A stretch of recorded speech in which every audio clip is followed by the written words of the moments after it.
What happens when an alpha king mistakes cruelty for strength? Don Lucius Vane had it all: power, wealth, an unshakable throne. But he threw away his destiny the day he rejected his one true mate, Freya, humiliating her and branding her barren in front of the entire kingdom. He exiled her to die in the wastelands, choosing instead his cunning mistress Isabella. 6 years later, he's celebrating the birth of his new heir, Leo. And in a final act of sadistic mockery, he sends Freya an invitation to the pup ceremony, a gilded reminder of everything she failed to give him. But Lucius made one catastrophic mistake. He didn't know. She was already pregnant when he cast her out. And she isn't coming back broken. She's coming back with an army of 3. The envelope was thick, expensive black parchment that smelled faintly of leather and smoke, the scent of the Moonstone Citadel. It felt like a weight in Freya's hand, a stone from a life she had clawed her way out of 6 years ago. It wasn't addressed to Alpha Freya, a title she had earned through blood and survival in the neutral territories. It wasn't even addressed to Ms. Hayes, the name she used in the small border town near her packlands. It was addressed to the Barren reject. Her knuckles went white around the envelope. Even without opening it, she knew who it was from. Only one person was so cruel, so arrogant as to send a letter across 3 territories just to land a blow. The cottage around her seemed to shrink, walls pressing in with the weight of memory. 6 years. 6 years she'd spent building a new life from the wreckage of the old one, and still, the past could reach across the distance and wrap cold fingers around her throat with nothing more than expensive parchment and cruel penmanship. Mama. Freya's posture softened instantly. She dropped the envelope on the worn wooden table of her cottage as if it were burning and turned. Cassius, her eldest by 3 minutes, stood in the doorway rubbing sleep from his eyes. At only 6 years old, he was already tall for his age with a shock of unruly dark hair and a jawline that was a miniature echo of him. "I'm here, baby," she murmured, brushing his hair back. The strands were soft under her fingers, still carrying the warmth of sleep. "Go back to bed. It's not morning yet." "Titus kicked me again," he grumbled, but his eyes were fixed on the envelope. Those eyes, those impossible, damning eyes. "What's that?" "Nothing, Cassius, just junk." He didn't look convinced. His eyes, those impossible burning silver eyes, narrowed with an intelligence that unnerved her sometimes.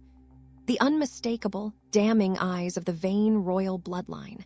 Eyes that marked him as something more than the son of a rejected mate hiding in the borderlands. "It smells bad," he said, wrinkling his nose. His small nostrils flared, already showing the acute senses that would only sharpen as he grew. "It smells like him." Freya's blood chilled. Her sons had never met Lucius. She had never even told them his name, referred to him only as your father in the vaguest terms when they asked. But the blood knew. The magic that bound them, the triplet alpha bond that was unheard of in generations, knew its origin. They could scent him on the wind, in their dreams, through layers of time and distance and denial. She tucked Cassius back into the small room he shared with his 2 identical brothers, Titus and Magnus. They were tangled together like wolf pups in their shared bed, dark hair and pale skin, and those silver eyes that would flutter open at dawn. Titus murmured something in his sleep, one small hand reaching out to curl around Cassius's wrist the moment he climbed back under the covers. Magnus shifted closer, and within seconds they'd reformed their protective cluster. 3 bodies, 1 unit, unbreakable.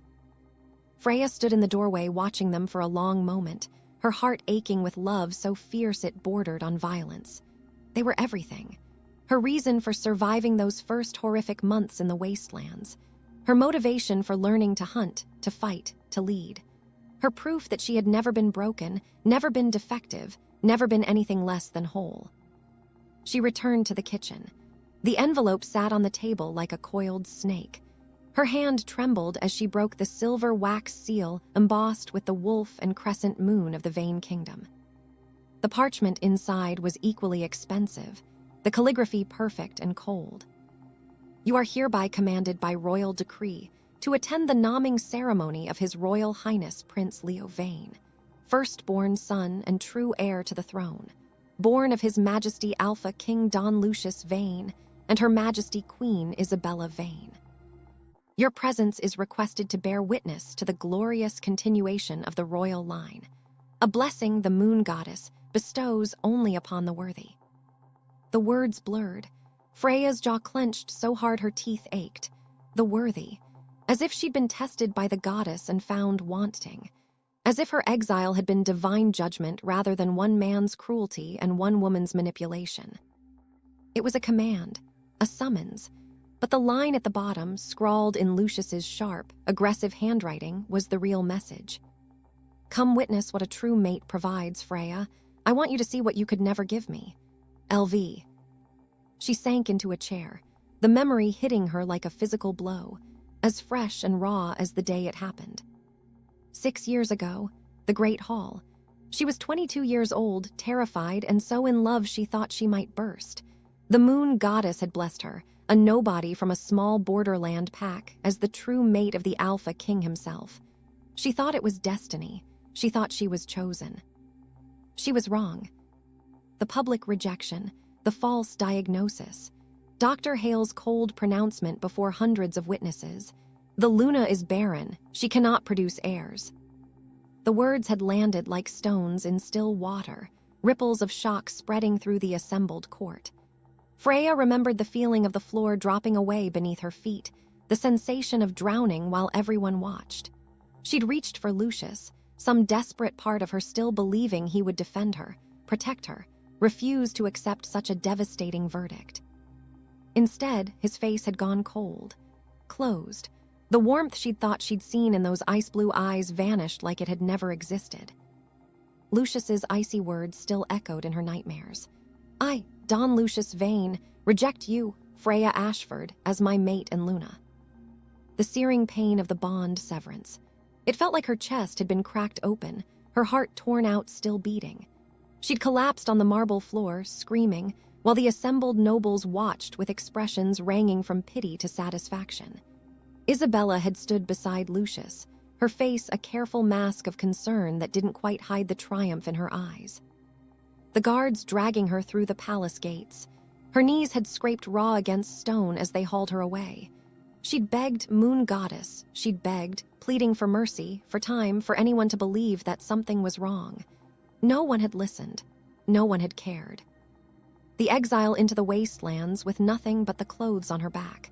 They dumped her at the territory boundary like garbage, the gates slamming shut with brutal finality. She'd stumbled into the wilderness, broken and bleeding, and certain she would die within days. And 3 weeks later, alone in a cave while a storm raged outside, the discovery that would change everything. She was pregnant. She'd thought it was sickness at first. The nausea, the exhaustion, the strange sensitivity to smells. Then she'd missed her cycle. Then another. She'd found a rogue healer in a settlement of exiles and outcasts, an old woman who'd examined her with gentle hands and announced, "You're carrying triplets, child. Strong alpha bloodlines. They'll be extraordinary." Freya had wept for 3 days straight. Grief and rage and terror and desperate. Overwhelming love for the lives growing inside her that Lucius would never know about. Freya looked down at the invitation again, at Lucius's mocking words.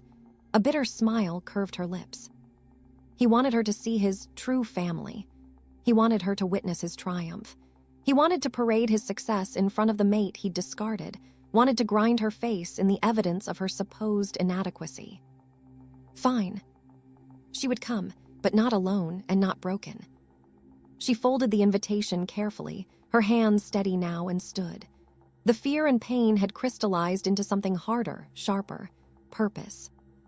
She moved to the bedroom door where 3 identical boys now stood watching her with matching silver eyes, intelligent, protective, and far too perceptive for their age. They must have woken when they felt her distress through the bond they shared. The triplet connection was powerful, primal. When one hurt, they all felt it. "Mama," Titus asked quietly. His analytical mind already working through the possibilities. "Are we going somewhere?" Freya looked at her sons, her miracles, her warriors, her proof that she was never broken, and felt something fierce and unshakable settle in her chest. "Yes, my loves," she said softly, kneeling to their eye level. She gathered them close, breathing in their scent, milk and honey and the wild, clean smell of young wolves. "We're going to pay someone a visit, and we're going to show him exactly what he threw away." Magnus, the youngest and fiercest, grinned with too many teeth. "Are we going to see him?" The word carried weight, emphasis. They'd always known there was a him, a father-shaped absence in their lives. "Yes," Freya whispered, her hand cupping Magnus's fierce little face. "It's time your father learned the truth." Cassius's jaw set with determination beyond his years. "When do we leave?" "We're going to the Moonstone Citadel," she announced, unfolding the invitation and smoothing it flat on the table. The royal seal glinted in the lamplight. "Your father is having a ceremony for his new son, and he's invited us to attend." The words hung in the air. Her sons processed this information with varying expressions. Cassius's protective anger, Titus's calculating assessment of risk, Magnus's eager bloodlust. "We're going to show him," Cassius said, straightening to his full height. "We're going to show him the truth," Titus added quietly, his mind already working through strategies and contingencies. Magnus bared his teeth in what might have been a smile. "I want to see his face when he realizes." Freya pulled her sons close, breathing in their scent, pack, family, home, the only home that mattered anymore. "Then we'd better start packing. We leave at dawn." The Alpha King wanted to mock her with his perfect family? Fine. She'd show him exactly what he'd thrown away when he called her Barren and cast her into the wilderness to die. She'd show him his true heirs, 3 of them, alive and strong and bearing his own damning bloodline in their eyes. And then she'd walk away and leave him with nothing but the ashes of his choices. The wooden floorboard beneath Freya's bed came up easily after 6 years of practice. The nails had been carefully loosened, the edges worn smooth from repeated access. Inside the hollow space lay a leather satchel, carefully wrapped in oilcloth to protect it from moisture and time. Her hands were steady now as she pulled out the documents that would destroy Lucius's carefully constructed lies. The original medical records, sealed by Dr. Hale before Isabella got to him. She'd stolen them the night before her exile, some instinct telling her to preserve the truth even when it seemed pointless. The fertility tests showing normal hormone levels, healthy reproductive function, no abnormalities. The blood work proving she was in her prime breeding years. Every measurement, every test result, all clearly indicating a Luna fully capable of bearing heirs. 3 birth certificates issued by a rogue physician in the borderlands, each bearing the unmistakable genetic markers. Silver eyes, alpha blood, vein paternal lineage documented in careful script. The doctor had been in exile himself, a good man who'd run afoul of corrupt pack politics. He'd helped her deliver her sons in a cabin during a blizzard, had cleaned them and weighed them, and officially recorded their existence when no one else would. The DNA analysis she'd paid for with the last of her savings, scientific proof that would stand up in any pack court. She'd traveled 3 territories over to find a lab that could perform the test without asking questions. The results were definitive, irrefutable, stamped with official seals that couldn't be dismissed as forgery. She laid them on the table like weapons in an arsenal. Because that's what they were, ammunition for a war she hadn't started but fully intended to finish. The clock on the wall ticked past 3 in the morning. The world outside was silent save for the occasional hoot of an owl. Freya made herself coffee, bitter and black, and sat in the darkness thinking through every possible outcome of what she was about to do. Best case, Lucius would be forced to acknowledge his sons, to accept the truth of what he'd done. The kingdom would see Isabella's treachery exposed. Justice, if not reconciliation. Worst case, Lucius would have them killed. He could claim they were frauds, liars, threats to his throne. He could order their execution and there would be no one powerful enough to stop him. The rational part of Freya's mind whispered that she should destroy the invitation, pack up her sons, and disappear deeper into the neutral territories where even a king's reach couldn't find them. They'd survived this long. They could keep surviving. But survival wasn't living, and her sons deserved better than to grow up hiding, to carry the shame of rejection they'd done nothing to earn. "Elder Miriam," she said into her phone an hour later, her voice low. The old woman answered on the third ring, voice rough with sleep. "Who is this?" "It's Freya Ashford. I need your help." The silence on the other end stretched long enough that Freya's heart began to hammer. She could hear breathing, the rustle of fabric as Miriam sat up in bed. Then, "I wondered if you were still alive, child. I prayed you were." Emotion clogged Freya's throat. Miriam had been the only elder to question the diagnosis that day, the only voice raised in doubt before being shouted down by Isabella's supporters. She'd stood in that throne room and called the proceedings suspect, had demanded a second opinion, had asked why Dr. Hale seemed so nervous. "I'm alive," Freya said, "and I have 3 sons, his sons." Another pause, then a sharp intake of breath. "Moon goddess, he's summoned you to the ceremony, hasn't he? The arrogant fool." "How did you?" "Because I know Lucius Vane. I was there when he was born, when he took his first shift, when he ascended to the throne. I know his pride, his cruelty, his need to prove himself superior." Miriam's voice hardened. "He would absolutely summon you just to gloat. The man has no idea he's lit his own funeral pyre." "Will you come, bear witness for me?" "I'll be there," Miriam promised. "It's time the truth came to light. And child, bring those boys of yours. Let the kingdom see what their king threw away." They talked for another hour, Miriam advising her on protocol, on how to enter the citadel, on which council members might be sympathetic and which were Isabella's creatures. By the time they hung up, the first gray light of dawn was creeping through the windows. Freya hadn't slept, but she didn't need to. She was running on something stronger than rest, purpose, rage, and the bone-deep certainty that she was about to change everything. That afternoon, Freya gathered her sons in the small training yard behind their cottage. The space was barely 20 feet square, packed dirt surrounded by a wooden fence. But it was theirs. They'd sparred here, trained here, learned to control their strength and speed here. "Listen carefully," she said, crouching to their eye level. 3 pairs of silver eyes focused on her with absolute attention. "When we enter that throne room, every eye will be on you. You must control your auras, keep them steady. Stand tall, speak clearly. Can you do that?" Cassius nodded immediately, his small shoulders squaring. "Yes, Mama." Titus frowned in concentration, already running through scenarios in his mind. "What if he tries to hurt you?" "He won't." Freya kept her voice confident even though she couldn't be certain. "Not in front of the entire court. He'll want to maintain his image." Magnus bounced on his toes, eager for the challenge. "And if he does try something?"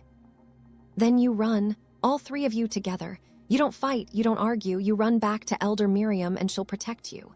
Freya gripped Magnus's shoulders. "Promise me, if things go wrong, you run." "We're not going to beg," Freya continued, her voice firm. "We're not going to ask for his love or his acceptance. Do you understand? This isn't about winning a father. This is about showing the kingdom the truth, that we exist, that we're strong, and that he was wrong." "We're doing this for you, Mama," Titus said quietly. "For what he did to you." Freya's eyes burned, but she didn't let herself cry. "We're doing this because it's right, because lies shouldn't stand, because you 3 deserve to be acknowledged." They practiced for hours, standing in formation, shoulders back, chins lifted, making eye contact without flinching. Cassius recited his line over and over. "Hello, Father." 2 simple words that would detonate like a bomb in that throne room. She made them practice their breathing, their posture, the way they would walk. They needed to move as one unit, a unified front. 3 small boys who looked identical but had distinct personalities. Cassius the protector, Titus the thinker, Magnus the warrior. She taught them to let those personalities show, to be themselves fully and without apology. As twilight fell, Freya spread crimson fabric across her kitchen table and began to sew.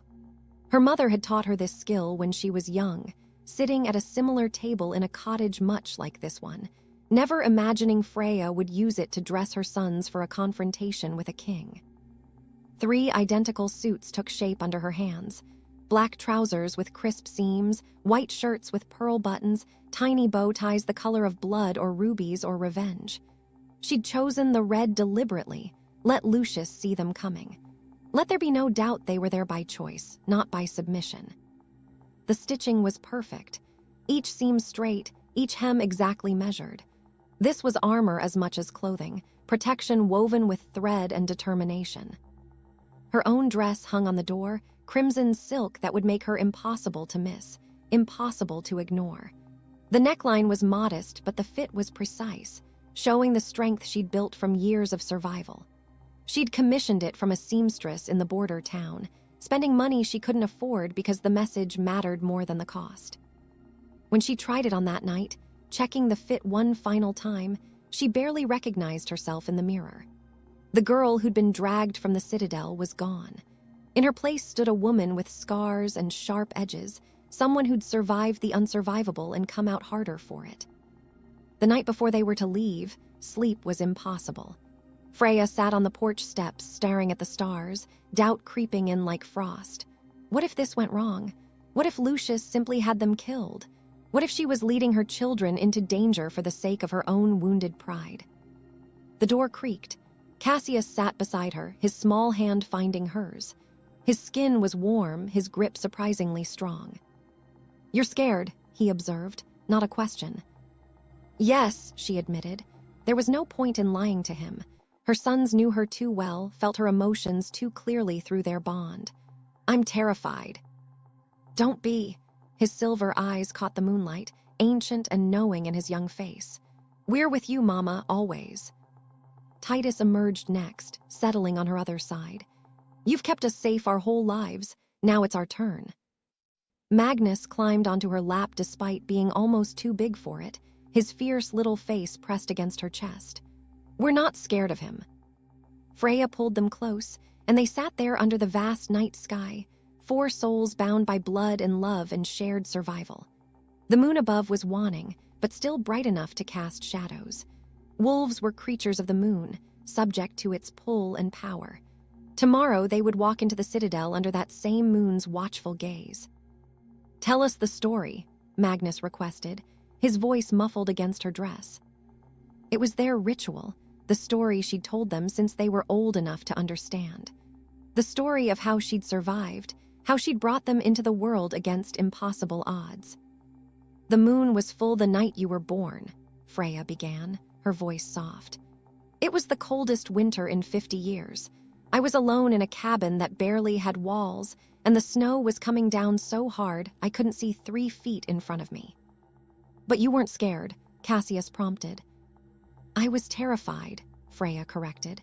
"I was in labor with triplets alone with no idea if we'd survive the night. But then I felt you, all 3 of you, fighting to live. And I realized I couldn't give up because you weren't giving up." "Dr. Tobias came," Titus added. He'd heard this story 100 times but never tired of it. "Dr. Tobias came," Freya confirmed. "Through the storm because somehow he knew I needed help. And he delivered you one by one. Cassius first, screaming loud enough to wake the dead. Then Titus, quiet and watchful even as a newborn.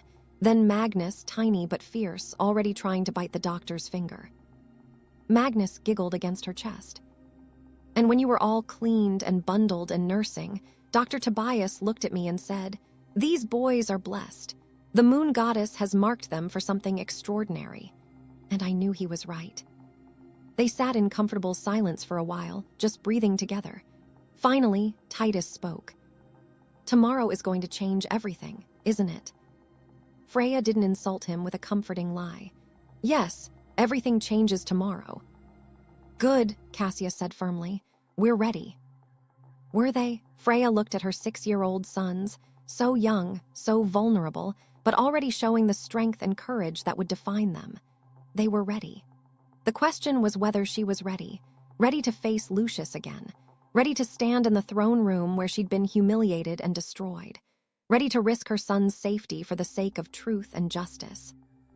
But as she looked at Cassius's determined jaw, Titus's intelligent eyes, Magnus's fierce little face, she realized she didn't have a choice. They deserved better than hiding. They deserved to be acknowledged, to claim their birthright, to stand in the light instead of the shadows.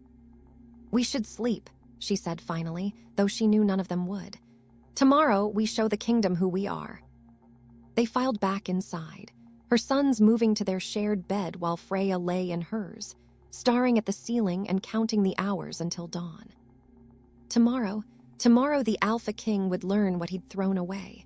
Tomorrow the lies would crumble. Tomorrow everything changed. The landscape changed as they traveled north, familiar and foreign all at once. Freya hadn't seen these roads in 6 years, hadn't smelled the distinctive pine and stone scent of the northern territories. Everything looked smaller somehow, less magnificent than her terrified memories had painted it. The old highways were the same, cracked pavement lined with evergreens that seemed to close in overhead like a tunnel. They passed through small towns she vaguely remembered, settlements that paid tribute to the Moonstone Pack, borderland communities that survived by staying beneath the notice of powerful alphas. Some of the towns looked prosperous. New buildings, busy markets, signs of growth and stability. Others looked worse than she remembered. Boarded windows, empty streets, the desperate air of communities slowly dying. Cassius sat pressed against the car window, watching the forests blur past with hungry eyes. He'd never been this far from their cottage. None of them had. The world was bigger than they'd imagined, full of possibilities and dangers they could only guess at. Titus had fallen asleep with his head on Magnus's shoulder, exhausted from a restless night. Magnus traced patterns in the condensation on the glass, wolves and moons and symbols that looked almost like ancient pack runes. "Mama, what was he like?" Magnus asked suddenly, his voice quiet enough not to wake Titus. "Before." Freya's hands tightened on the steering wheel. "What do you mean?" "Was he always cruel, or did something change him?" It was a perceptive question, the kind that made her remember Magnus was only 6 in years, not in understanding. "I don't know," she admitted. "When I met him, I thought he was everything. Powerful, confident, destined. The mate bond made me see him through rose-colored glasses." "But was he kind?" Freya thought back, trying to separate memory from the pain that followed. "Sometimes he could be gentle. He laughed at my jokes. He listened when I talked about my dreams." She paused. "But there was always something cold underneath, a hardness. I thought it was strength. I didn't realize it was cruelty until it was too late." "I'm going to be stronger than him," Magnus declared with the absolute certainty of childhood. "You already are, baby. All 3 of you are." They'd been traveling for 8 hours, stopping only once for food and bathroom breaks. Freya had packed sandwiches and water, knowing they couldn't afford to draw attention at restaurants or rest stops. 3 identical silver-eyed boys tended to be memorable. "We're crossing the border now," Freya said softly, as they passed beneath an archway of ancient pines, marking the entrance to Moonstone Pack lands. The moment they crossed the invisible line, pain exploded through Freya's chest. She gasped, one hand flying to her sternum as the phantom mate bond flared to agonizing life. Even severed, even broken, the magic recognized Lucius's territory and reached for him with ghostly fingers. It felt like being torn in half all over again, like 6 years of healing had never happened. "Mama," Magnus lurched forward, his small hands on her shoulder. Freya forced herself to breathe through it, knuckles white on the steering wheel. She swerved slightly, corrected, pulled the car onto the shoulder. I'm okay. The lie tasted bitter. Titus woke instantly, his analytical gaze assessing her pale face and labored breathing. Without a word, all 3 boys moved closer, their small hands finding hers, their presence a grounding weight. The bond might pull toward Lucius, but her sons anchored her to the present, to survival, to purpose. "Does it always hurt like this?" Cassius asked, his young face troubled. "Only when I'm close to him. The severed bond recognizes his territory." Freya managed a weak smile. "It'll pass, give me a minute." But it didn't pass. The pain dulled to a persistent ache, a constant reminder that she was walking back into the territory that had rejected her, toward the man who'd chosen cruelty over truth. She drove slowly now, hyper-aware of every mile that brought them closer to the Moonstone Citadel. The landscape grew more manicured, more controlled. These were the inner territories, directly overseen by the Alpha King. The roads were better maintained. The towns were larger, more prosperous. This was the heart of Lucius's kingdom, the paradise he'd built while she and his sons struggled to survive in the wastelands. The Moonstone Citadel appeared on the horizon like a pale scar against the darkening sky. Carved from white stone that seemed to glow in the fading light, it rose in elegant, brutal towers, a fortress masquerading as a palace. Guard towers flanked the main gates. Banners bearing the silver wolf and crescent moon snapped in the wind with sharp cracks that echoed across the distance. Freya's hands trembled on the wheel. She'd walked these grounds as a naive girl drunk on destiny and love. She'd danced in those ballrooms, believing she'd found her home. She'd been dragged through those gates bleeding and broken, certain she would die within days. Every stone held a memory, every shadow a ghost of who she'd been. "It's big," Cassius observed, his voice carefully neutral. "It's cold," Titus added, and Freya realized he wasn't talking about temperature. Even from a distance, the citadel radiated power and isolation, beautiful and merciless. "It's a prison," Magnus said quietly, "even if you're the king." Freya glanced at her youngest son, surprised by the observation. But he was right. The citadel was magnificent and suffocating, a cage made of marble and duty and impossible expectations. She drove past the citadel to a small inn at the territory's edge, neutral ground where travelers and merchants stayed. The innkeeper's eyes widened when she saw Freya's face, recognition and shock warring across her weathered features. But she said nothing, just handed over the key with shaking hands. "Do you need anything else?" the innkeeper asked, her voice cautious. "No, thank you." The woman nodded and disappeared back behind her counter, but Freya could feel her eyes following them as they climbed the stairs. Their room was simple: 2 beds with worn quilts, a small bathroom with dated fixtures, a window overlooking the citadel in the distance. It smelled of lemon cleaning solution and old wood. Not unpleasant, just impersonal. A place for people passing through, not staying. Freya helped her sons into their pajamas, tucked them into one bed where they immediately tangled together like puppies seeking warmth and comfort. She kissed each forehead, Cassius, Titus, Magnus, and stood at the window staring at the place that haunted her nightmares. The citadel was lit now, windows glowing gold against the deepening darkness. Somewhere in that fortress, Lucius was preparing for tomorrow's ceremony. Was he thinking about her? Did he remember the invitation he'd sent, the cruel words scrawled across expensive parchment? Or had she become so insignificant in his mind that he'd forgotten her entirely? Tomorrow at noon, the ceremony would begin. Tomorrow, she would walk through those gates not as a rejected mate crawling back, but as an alpha in her own right with 3 living proofs of Lucius's greatest mistake. She practiced in the mirror after the boys fell asleep, her voice barely above a whisper. "I was 8 weeks pregnant when you exiled me." Stand tall, shoulders back. "These are your sons, Cassius, Titus, and Magnus." Clear voice, steady gaze. "You threw away everything for a lie." Her reflection stared back, platinum hair that she'd grown long again, sharp cheekbones carved by years of struggle, eyes that had seen too much and survived anyway. She barely recognized herself from the girl who'd loved him so desperately. That girl had been soft, hopeful, eager to please. This woman was hard edges and cold determination. That girl was dead. Tomorrow, Freya would make sure Lucius understood that he was the one who killed her. She lay in bed staring at the ceiling, listening to her sons breathe in their tangled pile across the room. Cassius snored softly. Titus muttered something incomprehensible. Magnus shifted position, one small arm flung across his brother's. Sleep didn't come. Freya lay there counting the hours, feeling the phantom bond pulse with each heartbeat, until finally the first gray light of dawn crept through the curtains. It was time.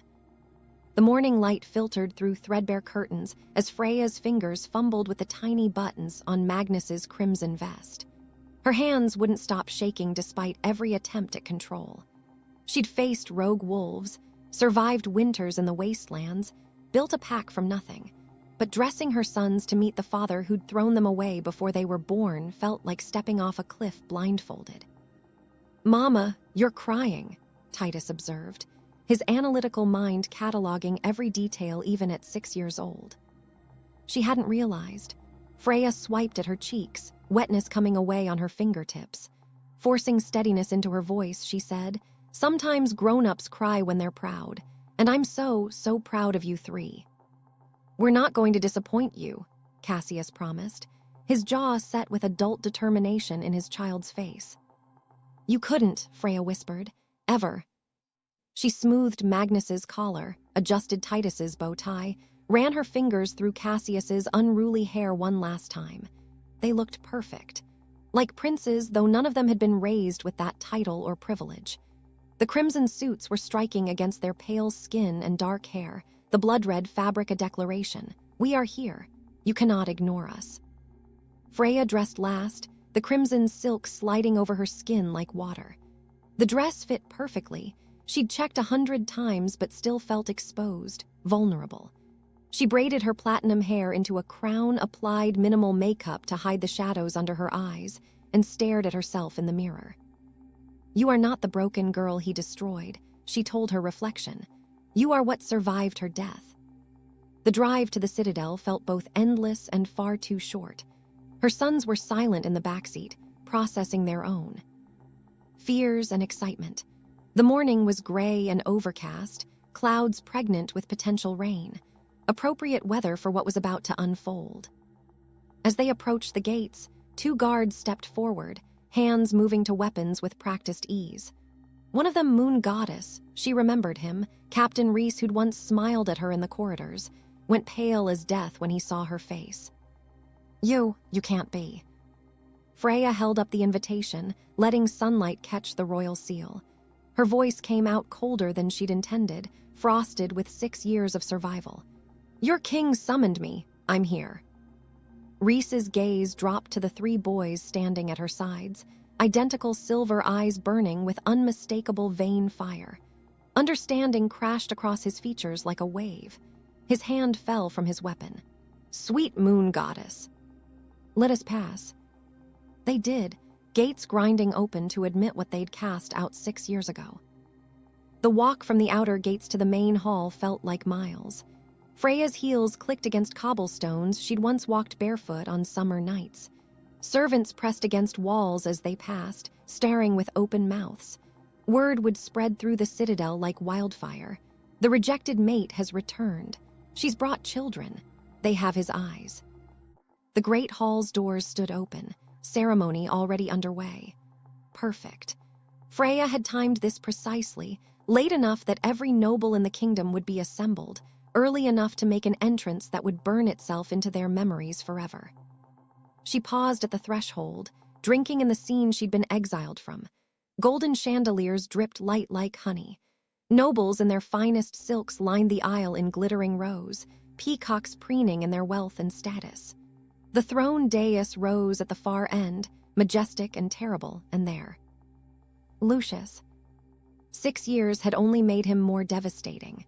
Tall, broad-shouldered, moving with the unconscious grace of someone who'd never questioned his right to rule. Dark hair touched with silver at the temples now. Those ice-blue eyes that had once looked at her with hunger now soft with paternal pride. He held a bundle of white silk and lace, baby Leo, while Isabella stood beside him in a gown that probably cost more than Freya's cottage, radiant with triumph. Lucius's voice carried through the hall, rich and commanding. "And so I present to you the future of our kingdom, the blessed continuation of the Vane bloodline." A guard approached the dais, leaning in to whisper urgently in his ear. Freya watched the exact moment Lucius's composure cracked. His head snapped toward the entrance. His words died mid-sentence. For one suspended heartbeat, their eyes met across the crowded hall, her nightmares colliding with his present. The phantom bond flared between them, violent and agonizing. Freya felt it like a hook in her chest, pulling, demanding, trying to bridge 6 years of severance with ghostly fingers. She saw him feel it too, saw him flinch as though struck. Recognition, shock, then something that might have been fear before pride slammed down like a gate. He could have her removed. He could pretend she didn't exist, have the guards drag her out before she made a scene. Instead, cruelty won. That old, familiar cruelty that wanted to display his victory, to grind her face in everything she'd failed to give him. His lips curved in a smile that didn't reach his eyes. Lucius raised one hand, silencing the confused murmurs rippling through the crowd. "Let her enter." The massive oak doors swung wide. Freya stepped forward into a shaft of sunlight, backlit and powerful crimson silk catching fire in the golden light. And on either side of her, matching her stride for stride, 3 sons in blood-red suits, silver eyes blazing, unmistakably, undeniably vain. The collective gasp hit like a physical wave. Someone dropped a glass. The crystal shattered against marble, the sound sharp and final in the stunned silence. "Moon goddess preserve us," someone whispered. Freya walked forward, and the world seemed to slow down around her. Freya's heels clicked against marble like a countdown. Each step down the central aisle felt like walking through water, through time, through every nightmare that had kept her awake for 6 years. The sea of nobility parted before her, silk gowns rustling, jeweled hands rising to cover shocked mouths. The scent of their fear and confusion was intoxicating. The whispers started as a murmur and built to a roar. "Is that the rejected mate? She's supposed to be dead. Who are those children?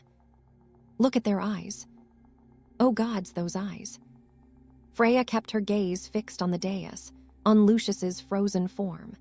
She could feel his stare like a physical touch, could practically hear the thoughts racing behind those ice-blue eyes as he tried to reconcile the broken girl he'd discarded with the woman striding toward him dressed in blood and vengeance. Isabella's shrill voice cut through the chaos like breaking glass. "Guards, remove that traitor!" Her perfect face twisted with fury, one hand clutching Lucius's arm with desperate force. "She has no right to be here. She was exiled, this is." But Lucius raised his hand, and every guard in the room froze. His ice-blue eyes locked on Freya with something that might have been curiosity, might have been cruelty, might have been the first stirrings of dread. "No!" His voice carried across the stunned silence, cold and amused. "Let her come." He wanted this. Wanted to see her break at the foot of his throne, wanted to watch her witness his perfect family, his legitimate heir, everything she'd supposedly failed to give him. The arrogance of him, the absolute certainty that he was in control, made Freya's blood sing with vindication. Behind her, 3 sets of footsteps matched her rhythm with military precision. Cassius, Titus, Magnus, her warriors, her truth, her revenge wrapped in crimson silk and 6-year-old determination. She felt their presence like anchors, steady and unwavering even as her own heart threatened to hammer out of her chest. "Moon goddess," someone breathed. "Those boys. They're all identical. The eyes. They have the vain eyes."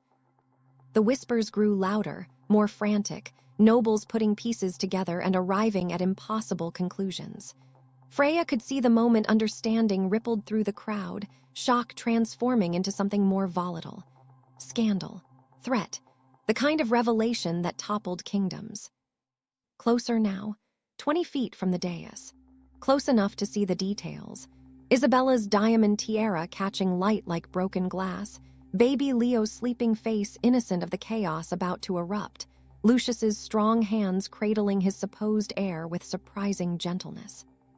15 feet, close enough for him to see her clearly, to recognize what 6 years of survival had forged from the broken girl he'd discarded. The softness was gone. The naivete was gone. What remained was sharp edges and cold purpose.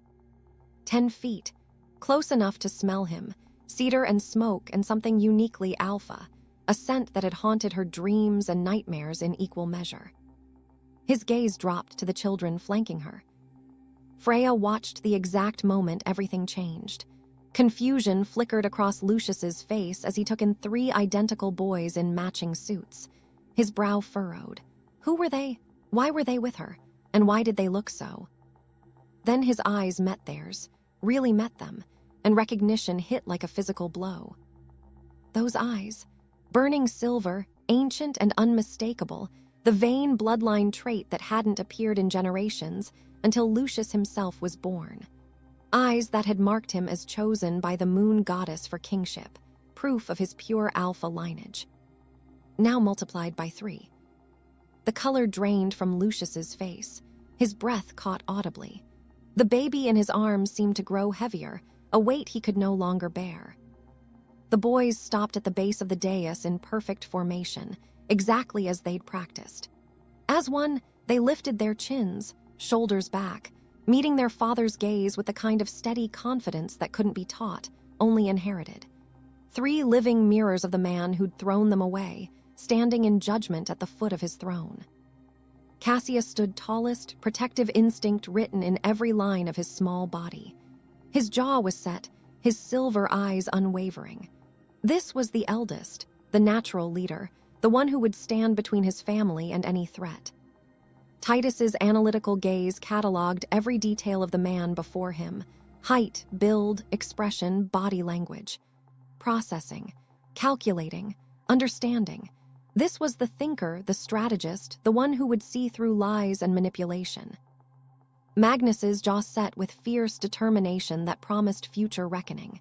His small hands clenched at his sides, barely restraining the urge to bare his teeth. This was the warrior, the one who would never forgive, never forget. 3 pieces of Lucius himself, standing in accusation. Lucius's goblet slipped from his fingers. Red wine exploded across white marble in a spreading stain that looked exactly like blood, like violence, like the truth finally spilling out after 6 years of lies. The liquid crept across pristine stone, reaching toward Freya's feet like an offering or an omen. The entire kingdom held its breath. And Freya smiled, not with warmth, not with forgiveness, but with the cold satisfaction of someone who'd survived impossible odds and returned to collected debt. The smile said everything. You didn't break me, you made me stronger, and now you're going to pay. Cassius stepped forward, one small foot moving ahead of his brothers with the kind of courage that broke and rebuilt Freya's heart simultaneously. His voice rang out clear and unwavering, carrying to every corner of the great hall with surprising power for a 6-year-old child. "Hello, Father." 2 words, simple, devastating, undeniable. The silence shattered like dropped crystal. The court erupted. Nobles surged forward, voices overlapping in shock and disbelief. Elderly council members clutched their chests, faces going purple with outrage or excitement. Young wolves stared with hunger at the drama unfolding, practically salivating at the scandal. Someone was shouting for order. Someone else was praying to the moon goddess. A woman near the back fainted, her companion barely catching her before she hit the floor. Isabella's shriek cut through it all, hysterical and sharp. "It's impossible. She's barren. The physician confirmed it." She thrust baby Leo toward a servant with such force the woman stumbled, and rounded on Freya with wild eyes. "Those children are frauds. She's trying to steal what's rightfully ours. She's probably hired actors, bastards from some other pack. Lies, all lies." But no one was listening to Isabella. Every eye in the room was fixed on the 3 boys and the undeniable truth written in their faces, their posture, their eyes. Lucius hadn't moved. Hadn't blinked. His knuckles were white against the throne's armrests, every muscle locked rigid as though movement might shatter him completely. When he finally spoke, his voice was barely controlled, a thin veneer over something explosive. "Explain, now." Freya met his gaze without flinching, her voice steady and clear and cold as winter. "I was 8 weeks pregnant when you exiled me, Lucius. 8 weeks carrying your sons, your true heirs, while you called me defective and threw me away to die in the wastelands." "No," the word came out harsh, disbelieving. He shook his head as though he could physically reject the truth. "The physician confirmed you were barren. Dr. Hale examined you himself. The entire court witnessed his findings." "Did he?" Freya's smile was razor-sharp. "Or did someone pay him to lie?" The implication hung in the air like smoke, thick and choking. Every head in the room turned, seeking, finding. There, half hidden behind a column of nobles, Dr. Hale stood pale as death itself. His expensive robes suddenly looked too heavy, his carefully maintained composure crumbling as hundreds of eyes fixed on him with accusation and demand. He tried to shrink further into the shadows, but there was nowhere to hide. Not anymore. Lucius rose from his throne, and the movement rippled through the room like a shockwave. His alpha presence expanded, oppressive and undeniable, the weight of a king's rage barely leashed. The temperature seemed to drop. Wolves throughout the hall felt their instincts scream to submit, to bow, to get small before the fury of their alpha. "Doctor," his voice dropped to something deadly quiet, more terrifying than any shout. "Come forward. Explain the diagnosis you gave 6 years ago." Dr. Hale didn't move. Couldn't move. His mouth opened and closed soundlessly, trapped between truth and the lies that had bought him a fortune and 6 years of guilt-ridden nights. That was a command. Lucius's alpha authority slammed through the room like a physical force, and every wolf in attendance felt their knees want to buckle. The power of a true alpha king, undiluted and terrible. "Come, forward." Dr. Hale stumbled forward on shaking legs, nearly tripping over his own robes. His face glistened with sweat despite the cool temperature, his hands trembling as he climbed the dais steps. He stopped well short of Lucius, as though proximity to the king might ignite him. His eyes darted desperately to Isabella, seeking rescue, finding only cold calculation in her expression as she weighed whether to save him or let him burn. "The examination," Lucius said softly, dangerously, each word precisely enunciated, controlled, the kind of control that preceded violence. "6 years ago, you declared my mate Barren before the entire court. You staked your medical license and your honor on that diagnosis." Dr. Hale's throat worked. "I, my king, I." "Did you lie?" The question hung like an executioner's blade. Freya watched the physician crumble, watched 6 years of carefully constructed deception begin to collapse under the weight of 3 silver-eyed boys and 1 king's slowly dawning horror. Dr. Hale's voice cracked. He looked around desperately, finding no allies, no escape. "I can explain." "That's not an answer." Lucius descended the dais steps, each footfall echoing through the silent hall. "Did you lie?" Dr. Hale collapsed under the weight of Lucius's alpha command like a puppet with cut strings. His knees hit marble with a crack that echoed through the silent hall, bone meeting stone with enough force to bruise. Words spilled from him in gasping, shameful torrents, confession pouring out like poison he'd held too long, toxic and burning. "She came to me," he choked out, not meeting anyone's eyes. "Lady Isabella, 3 days before the examination. She came to my clinic after dark, alone, wearing a hooded cloak." The court leaned forward collectively, hungry for the truth they'd been denied. "She offered me 50,000 gold pieces to falsify the results." The court's collective inhale was audible, a sharp sound of shock and horrified fascination. "I refused at first." Dr. Hale's voice was pleading now, desperate.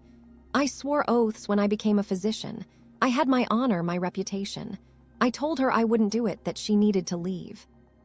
"But you did do it," Lucius said flatly. "She showed me drawings." Dr. Hale's voice cracked, tears streaming down his face now.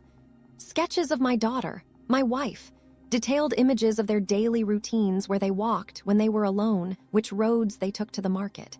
She spread them across my desk like cards in a game." Freya's hands clenched at her sides. She'd suspected manipulation, bribery, perhaps threats.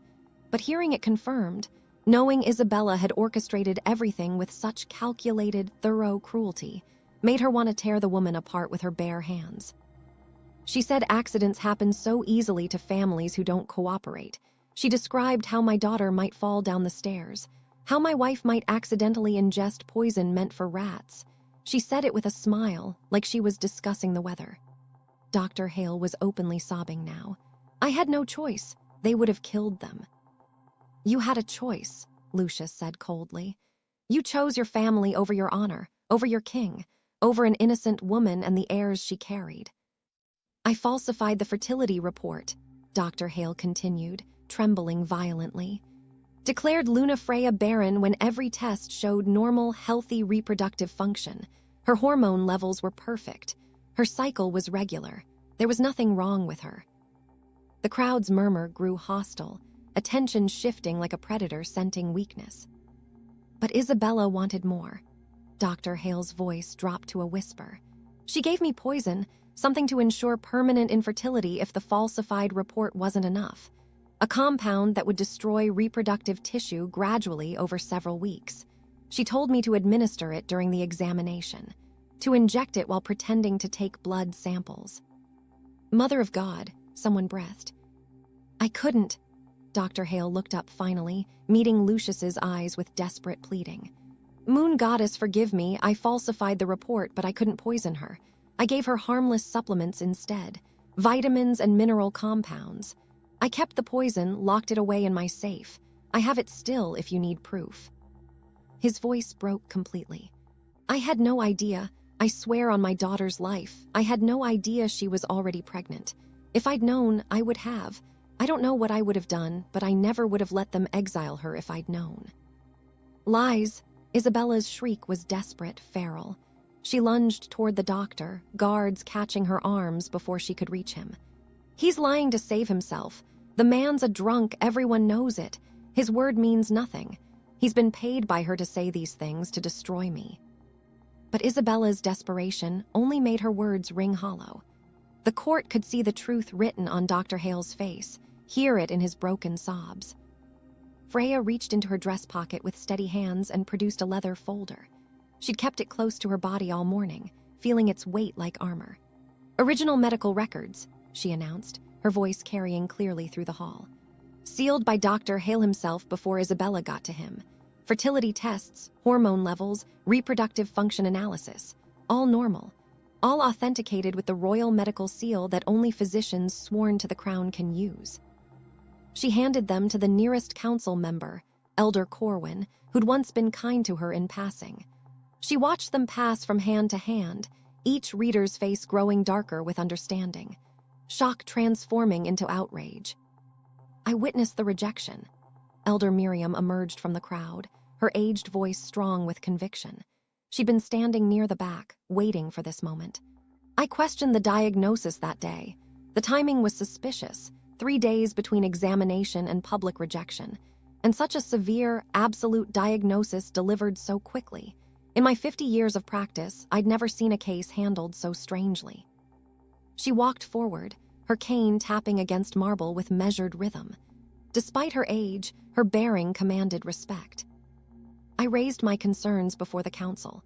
I demanded a second opinion, another examination by neutral physicians. I questioned why Dr. Hale seemed so nervous, why he wouldn't meet the Luna's eyes, why his hands shook when he delivered his findings. Miriam's gaze swept the assembled nobles with withering contempt. I was stripped of my position for it, called a troublemaker, exiled to the outer territories for daring to question the narrative being constructed. The crowd's murmur grew hostile, attention shifting from Freya to Isabella, like wolves, scenting weakness in the pack. Lucius stood frozen, his face a landscape of dawning horror. Everything, his justification, his choices, his righteous anger at being denied heirs, all of it built on manufactured lies. The foundation of his new life was crumbling beneath him, revealing rot and decay underneath the pristine surface. Why? The word came out broken, barely more than a whisper. He turned to Isabella with something raw and wounded in his eyes. Why would you do this? Isabella's carefully maintained mask finally shattered. Her beautiful face twisted with something ugly and desperate, all pretense of innocence abandoned. Because she was weak, a nobody from a borderland pack who couldn't give you what you needed.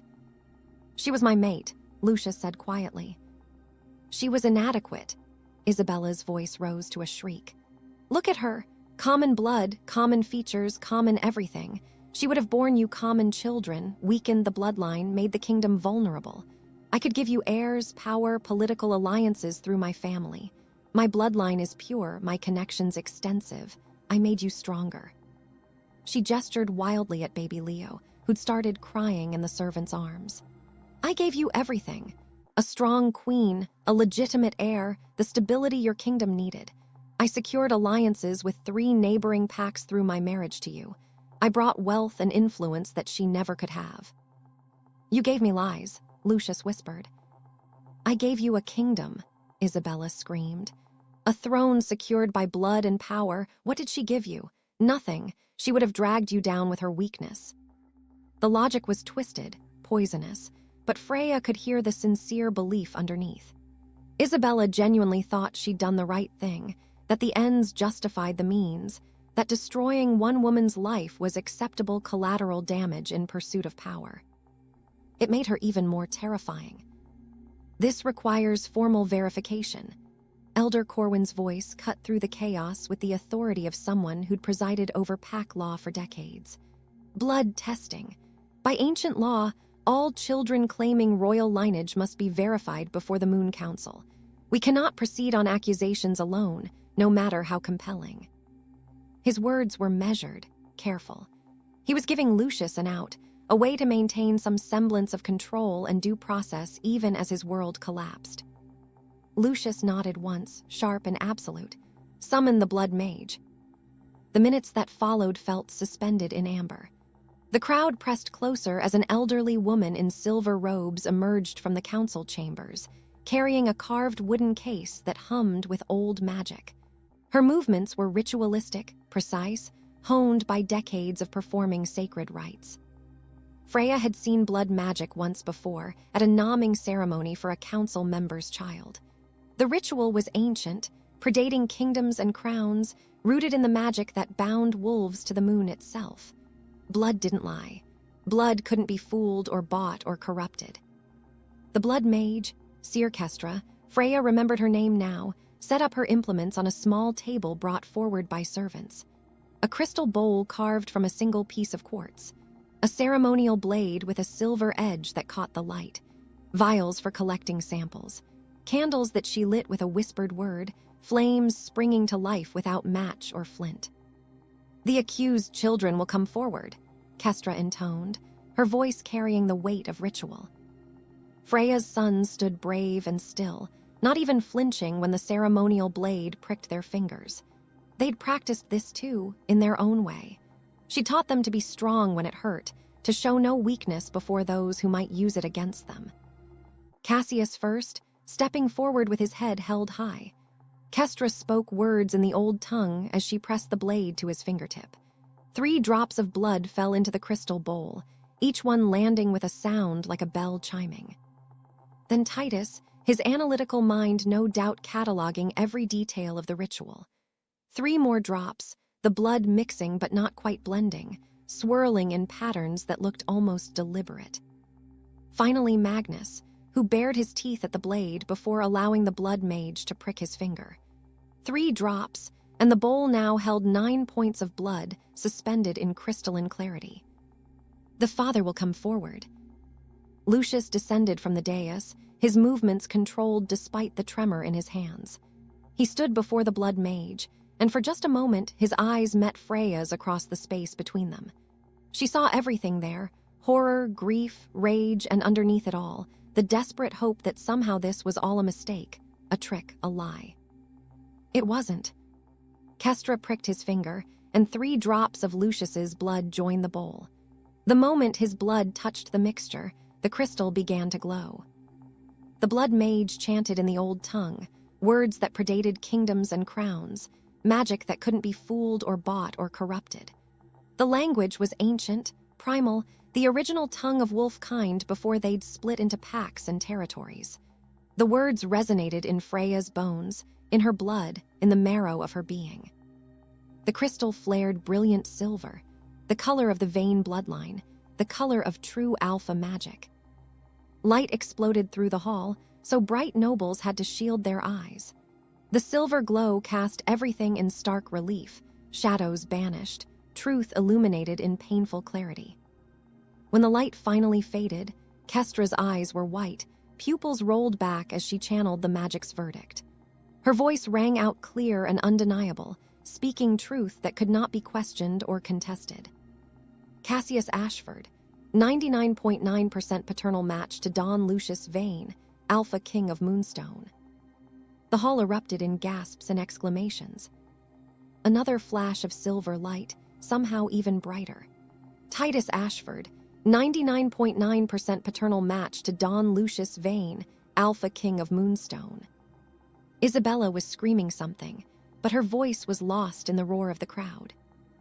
A third pulse of light, this one so intense it left afterimages.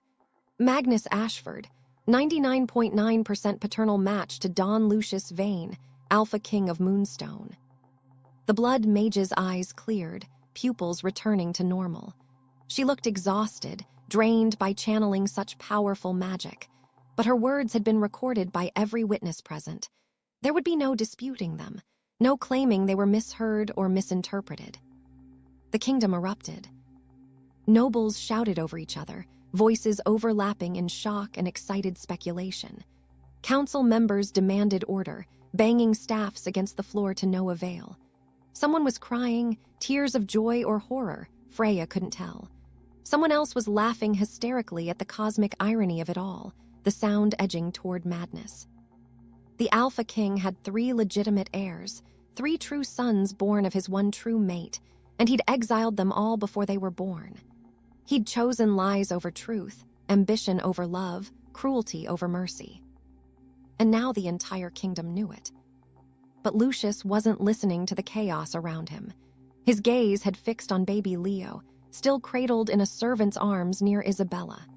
Something had clicked behind those ice-blue eyes, pieces falling into place with sickening clarity. The timing of Leo's conception, Isabella's insistence on absolute privacy during her pregnancy, the way she'd refused to let him near her for months, claiming complications that required isolation. The servants who'd been dismissed, replaced with ones loyal only to her, the locked doors and hushed conversations. He moved down the dais steps like a predator, his alpha senses finally, fully engaged. Every instinct he'd suppressed in the name of love and trust now screamed at him to look, to see, to understand. Isabella backed away, terror naked on her face, but there was nowhere to run. Guards blocked every exit. The crowd pressed closer, sensing blood in the water. Lucius took the baby from the servant's arms with surprising gentleness, brought Leo close, breathed in deeply, his alpha senses analyzing every detail his willful blindness had hidden. The color drained from his face. No, the word came out strangled, barely audible. Lucius looked at the child, really looked, seeing what willful blindness and love and desperation had hidden for months. Pale blue eyes, not vein silver. A soft button nose, nothing like the sharp, aristocratic features that marked his bloodline. The set of the jaw was wrong. The shape of the ears. Every detail screamed genetic mismatch to an alpha finally paying attention. And the scent. His gaze swept the room with predatory focus, landing on Captain Victor standing rigid near the throne. Tall, blue-eyed Victor with his soft features and broad shoulders. Victor who had been Isabella's personal guard during her pregnancy. Victor who'd been given unprecedented access to the Queen's private chambers. Victor who smelled exactly like the child in Lucius's arms, that undeniable scent of blood connection that couldn't be faked or hidden from a true alpha. The devastating truth crashed down like an avalanche. Isabella hadn't just destroyed his true mate with lies and manipulation. She'd cuckolded him, passed off another man's bastard as his heir, made him parade his betrayal before the entire kingdom while his real sons, his true heirs, survived in exile. The betrayal was complete, absolute, annihilating. Everything he'd believed, every choice he'd made, every cruel word and action, all of it built on lies stacked on treachery, so profound it defied comprehension.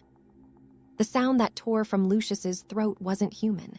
It was primal, anguished, the roar of a king whose entire world had just shattered around him like glass. The throne room's chandeliers swayed from the force of it, glass crystals chiming like funeral bells. Several nobles covered their ears.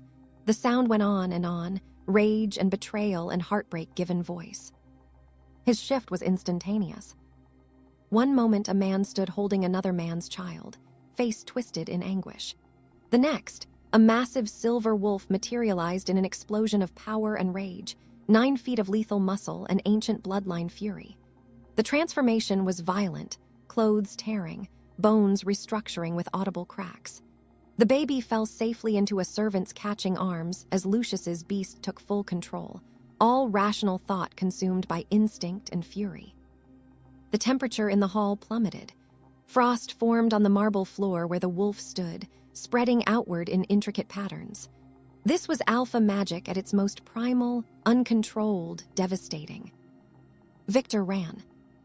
It was instinct, pure survival instinct. He bolted for the nearest exit, shoving nobles aside in his desperation to escape. His face was white with terror, knowing exactly what was coming. He made it 3 steps before Lucius's jaws closed around his throat. The execution was brutal, savage, designed to send a message to anyone who might think to betray their king. Lucius shook Victor like a rag doll, bones snapping audibly, crack, crack, crack, each break echoing through the silent hall. Blood sprayed across pristine white marble in arterial bursts, painting abstract patterns across the floor, the walls, the horrified faces of nobles too shocked to look away. Victor's screams cut off with horrifying finality, his windpipe crushed. His body went limp, but Lucius didn't stop, couldn't stop, his beast consumed by the need to destroy the man who'd touched his queen, who'd planted his seed and let another man claim it, who'd participated in the greatest betrayal imaginable. When Lucius finally released him, Victor's body crumpled in a broken heap, neck twisted at an impossible angle, dead eyes staring at nothing. Blood pooled beneath him, spreading across white marble like an accusation. The court stood frozen, paralyzed by shock and primal fear. Several nobles vomited, unable to contain their reaction to the violence. Others covered their children's eyes, though it was far too late to shield them from what they'd witnessed. Lucius shifted back, standing over the corpse in torn clothing that hung in tatters from his frame. Blood painted his hands, his face, dripped from his mouth like judgment made flesh. He looked like a god of vengeance pulled straight from ancient nightmares, terrible and magnificent and utterly terrifying. He stood there breathing hard, chest heaving, slowly coming back to himself. The beast receded reluctantly, rational thought fighting its way back through the haze of rage. "Arrest Isabella." His voice carried absolute authority despite its roughness, ragged from the shift and the roar. "Treason, adultery, conspiracy to murder the true Luna and heirs. She will face full trial before the Moon Council and be executed according to pack law." "No," Isabella's shriek was desperate, feral. She clawed at the guards as they seized her arms, jeweled nails drawing blood from their faces and hands. "Lucius, please, I did it for us. For the kingdom. She was nobody, nothing. I gave you everything. I made you strong. I secured alliances. You gave me lies." Each word fell like stones into a grave, final, and absolute. "Take her to the dungeons. Maximum security, no visitors, no exceptions." The guards dragged her away, her screams echoing through the hall even as the heavy doors slammed shut with terrible finality. "Lucius, Lucius, please, I love you. Everything I did was for love. Don't do this, don't."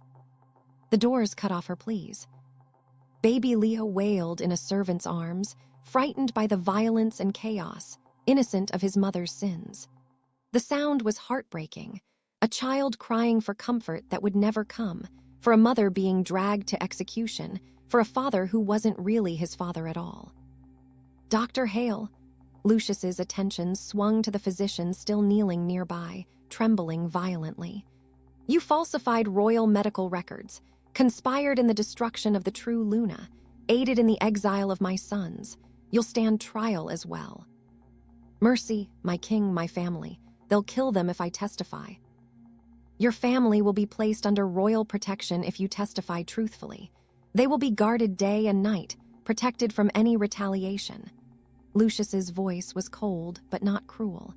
"You will still face consequences for your actions, but mercy is possible if you cooperate fully.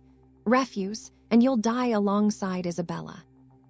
Dr. Hale nodded frantically, sobbing with relief and terror. "I'll tell you everything.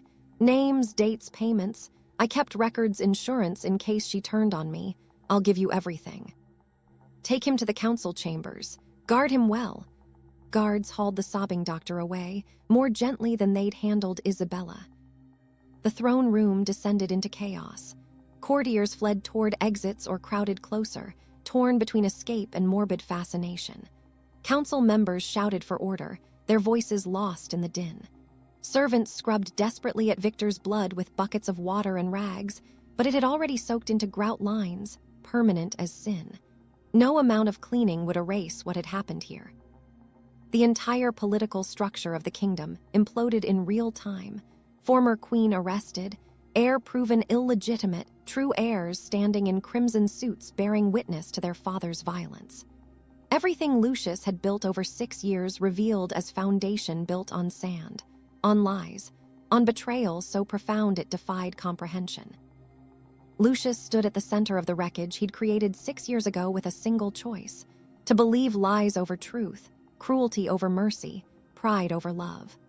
The phantom mate bond flared in his chest, that severed connection reaching desperately across the void for something irretrievably broken, and he finally, fully comprehended what he'd destroyed. His eyes found Freya across the chaos and carnage. She stood exactly where she'd been throughout the entire scene, unmoving, untouchable, watching him with eyes that held no forgiveness, no mercy, only cold satisfaction. Her sons flanked her like sentinels, 3 perfect mirrors of himself, judging him and finding him wanting. And his legs gave out. The Alpha King collapsed to his knees in Victor's blood, the red soaking into his torn clothing, staining his hands and knees. The most powerful man in 3 territories knelt in the consequences of his choices, broken before the mate he'd destroyed and the sons he'd never known. Around them, the kingdom watched their alpha fall. The Alpha King kneels broken before the mate he destroyed and the sons he never knew. The question burning through every witness's mind, through every corner of the kingdom, is the same one that matters most. What happens next? Will Freya grant forgiveness to the man who threw her away, or will she walk away and leave him with nothing but the ashes of his choices? This story isn't just Freya's. It's yours too. Every person who's ever been rejected, underestimated, cast aside, and told they weren't enough. Every person who rose from those ashes stronger than anyone expected. Every person who watched someone realize too late exactly what they'd thrown away. You know this story because you've lived your own version of it. So now I want to hear from you. Are you Team Freya, believing she should walk away with her head high and her sons by her side? Or are you Team Second Chance, thinking even the worst mistakes deserve a path to redemption? What would Lucius have to do to earn forgiveness, if such a thing is even possible? And most importantly, what's your own rejection to redemption story? When did someone underestimate you, and how did you prove them wrong? The answers to these questions matter because they shape what comes next. Part 2 of this story is coming, and it will answer everything you're wondering right now. Will Freya forgive the unforgivable? How will Cassius, Titus, and Magnus react to the father who never knew they existed? What happens to Isabella in the dungeons, and what becomes of innocent baby Leo? Can a severed mate bond ever truly be restored, or are some breaks too fundamental to heal? If you want those answers, if you need to know how Freya's story ends, then make sure you're subscribed and have notifications turned on. Share this story with anyone who loves powerful heroines, karmic justice, and the sweet satisfaction of watching someone realize exactly what they lost. Because the truth is, the best revenge isn't just success. The best revenge is showing up with living proof that you were never the problem.